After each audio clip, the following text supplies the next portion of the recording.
কেন এই রাজমিস্ত্রি প্যারাফেটের এই দেয়াল থেকে ইটগুলো খুলে ফেলে?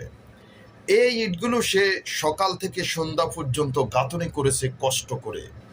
গাঁথনি করার পরে যখন সে মালিককে বলল, আমার দিনের পয়সাটা দিয়ে দাও, আমার উপার্জনের পয়সাটা দিয়ে দাও, আমি আমার বাচ্চা ছেলে মেয়েদের জন্য খাবার নিয়ে যাব, তারা না খেয়ে আছে, আমি তাদের জন্য মাছ নেব, মাংস নেব, চাউল নেব, ডাল নেব।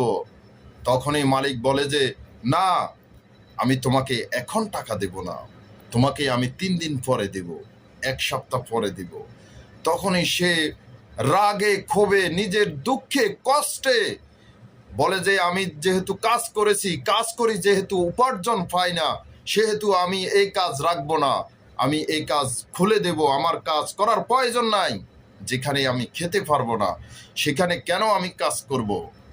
তৌফিও ভাই, আসলে বিষয় হয়েছে, আমরা অনেকেই আছি কিন্তু 15 দিন পরে টাকা দিই, 1 মাস পরে দিই, 10 দিন পরে দিই।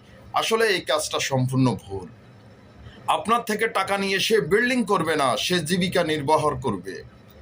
আমার মনে হয় যে বেশিরভাগে আমাদের রাজমিস্ত্রি শ্রমিক যারা দিনে আনি দিনে কাজ করি, তাদের আমরা বেশিরভাগ লোক হলাম যে দেখা গেছে যে দিনে আনি দিনে খাবারের চেষ্টা করি।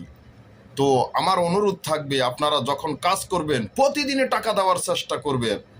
কারণ এই শ্রমিক আপনার থেকে টাকাটা নিয়ে সে বাজার করে ডাল, চাল, আটা, ময়দা, সুজি, মাছ খরিদ করে তার সন্তান এবং পরিবারকে নিয়ে খাবে।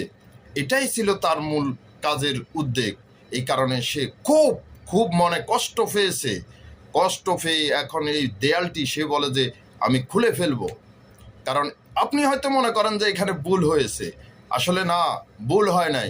জিনিসটা কিন্তু বাস্তব আমাদের প্রত্যেকের সাথে ঘটে।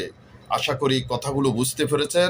বলতুটি ক্ষমা দৃষ্টিতে দেখবেন এবং ভিডিওটা দেখে ভালো লাগলে অবশ্যই লাইক, কমেন্ট, শেয়ার করবেন। আসসালামু আলাইকুম ওয়া রাহমাতুল্লাহি ওয়া বারাকাতুহু।